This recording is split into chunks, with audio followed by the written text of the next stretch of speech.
Man has been a workhorse, 5 TDs in the postseason, almost 450 yards, in addition to 2K in the regular season. And get this, heading into Super Bowl 59, Barkley is 29 yards away from breaking Terrell Davis' single-season rushing record set back in 1998. Of course, this number combines regular and postseason rushing yards. It's time now for our Super Bowl 59 fill-in-the-blank segment as we bring in CBS Sports NFL writers Tyler Sullivan and John Breach. And first one, gentlemen, has to do with the Eagles star running back. So Saquon Barkley should get blank touches in this game. Tyler, I'll start with you.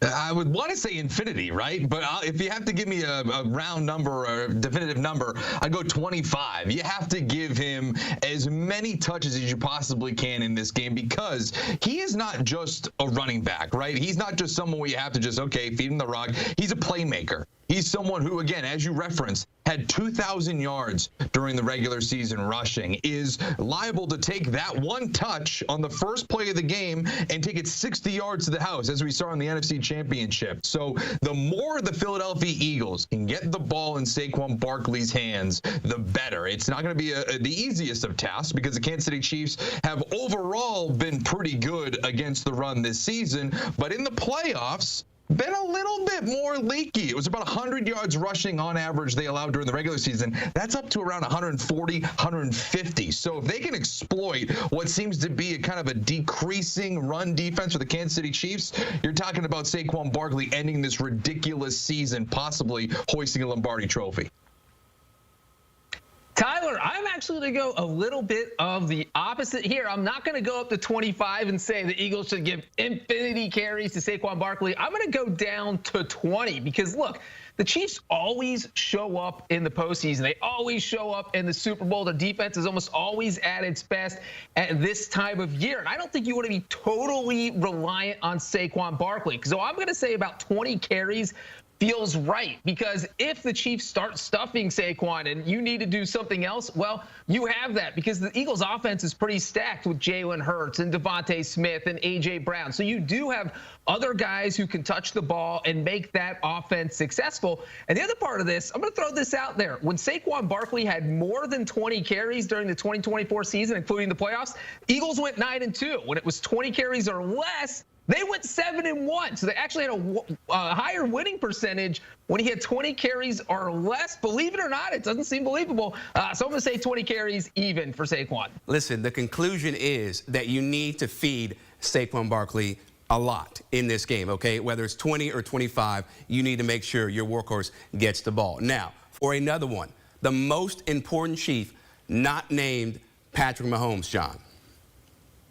I'm going to go with Isaiah Pacheco. Let's stick with the running backs here. I think if you are the Chiefs, you want to take pressure off of Patrick Mahomes. You want to take pressure off that offensive line so they're not dealing with that Eagles pass rush all game. And the way you do that is by giving Isaiah Pacheco some touches. And if he turns those touches into big gains, that is going to be huge for the Chiefs offense.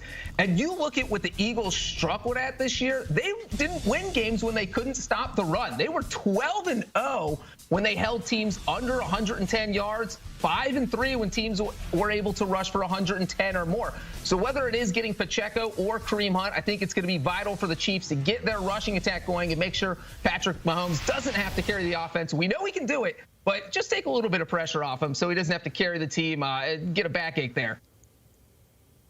And now we said most important Chief not named Patrick Mahomes. We didn't say Chiefs player, so I'm going on the coaching staff. I'm talking about defensive coordinator Steve Spagnuolo. I think that he's the most important figure outside of Patrick Mahomes. Of course, he needs the players to play well on his defense, but overall, this is going to be a tough task. We were just talking about Saquon Barkley and how unbelievable he can be with a single touch. And Breach, you were even kind of referencing it. This Eagles offense is awesome. You talk about everything that they can do, obviously running the football. You have Jalen Hurts who can also run the football, but of course do a ton of damage with his arm. A.J. Brown, Devontae Smith, Dallas Goedert. That offensive line is dangerous.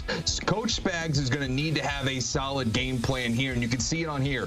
The Kansas City Chiefs haven't had or allowed a 100-yard rusher in any of the playoff games that Coach Spags has been with the organization. They haven't allowed a 100-yard yard rusher since week 1 against Lamar Jackson. So this is one of the tougher run defenses in the NFL, one of the more tightly knit and tightly wound defenses in the league. But I will say this, you go back to that Super Bowl a few years ago against these Philadelphia Eagles, Jalen Hurts did very well against Steve Spagnuolo's blitzes. I think he was 10 for 13 in that game. If he's that efficient again, it could be a tough day for the Kansas City Chiefs. Definitely could. So maybe Spags throws him something that he's never seen before to keep him off of his game. Now, the largest lead in this game, gentlemen, will be blank. Tyler, you go first.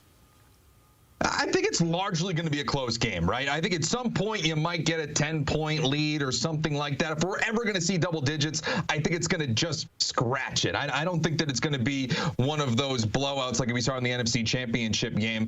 I think it's going to be relatively close. Again, if you tell me that all of a sudden Kansas City, wraps around the double score of going into halftime and coming out of the halftime into the third quarter, where they score a field goal and then score a touchdown in the opening drive of the second half, then that's fine. But ultimately, I think that this is going to be a tight game with the largest lead that you'll see, roughly around 10. Yeah, I agree with Sully. It sounds like he thinks the Chiefs will have that 10-point lead. I'm going the opposite route and saying the Eagles will be the one with the double-digit lead here. Because, look, it is not a Chiefs Super Bowl unless the Chiefs fall behind by double digits at some point in the game. You look at last year's game against the 49ers, they trailed 10-0 in the first half. Super Bowl 57 against the Eagles, they trailed 24-14 at halftime. Go back to Super Bowl 55 against the Buccaneers, they lost 31-9. And go back to 54 against the 49ers, they were down 20-10 in the third quarter. So every Super Bowl they played with Patrick Mahomes, they have trailed by double digits at some point, as you can see there. So I'm just going to go ahead and assume it happens again, and the Chiefs trail by 10 at some point on Super Bowl Sunday. Yeah, for the Eagles fans' sakes, I'm hoping, or they're probably hoping they don't get up by 10 because, look, we know what Patrick Mahomes can do, so maybe 14 or 17, but you guys are right. Probably more likely in that 10-point, 7-point range. Now, for this next one, I'm going to go first. So the best Super Bowl party food is buffalo chicken dip. There's something so magical about buffalo chicken dip, right? You got the shredded chicken, you got the cream cheese, the hot sauce, you put the chips in, right? The celery, you're feeling good, you're eating great, you're healthy. There is nothing better than buffalo chicken dip on a Super Bowl Sunday. It's hot, it makes you feel good no matter who you're rooting for. So buffalo chicken dip is the best Super Bowl party, best Super Bowl food that you have at a party. Now, Tyler, what you got? I'm going to co-sign that. I like that a lot. If I was going to go my way, I like sliders. And specifically, you can obviously go, cheeseburger sliders. You can go, chicken sliders, chicken parm sliders. I have a very specific one that I like. It kind of jives with what you like, too. Buffalo chicken sliders, little pepper jack cheese on a Hawaiian bun. You get a little heat, you get a little sweet. That's where I'm at. I like a slider, and it really doesn't matter which way you give it to me. Yeah, those both sound delicious, but I don't like messy foods on Super Bowl Sunday. It's a two-screen day for me. I might have my cell phone, my laptop, so I need something clean that I can just pop in my mouth. And that, gentlemen, is mini corn dogs. Literally the most delicious snack ever invented. There's a reason why there's corn dogs at every single state fair. And you can carry around 30 of them, just keep eating them all day. I love buffalo wings. I love buffalo chicken dip. I love sliders, but I will never pass up a mini corn dog. And certainly I will not pass one up on Super Bowl Sunday if one is offered. You know what, John? I've never heard of somebody enjoying a corn dog during a Super Bowl Sunday. So I don't know if that says, your appetite or what you like, or maybe I just haven't gone to that many You're at the wrong Super Bowl parties. I'm at the right one because we got buffalo chicken dip, okay? Thank you very much. John Breach, Tyler Sullivan, we appreciate the time.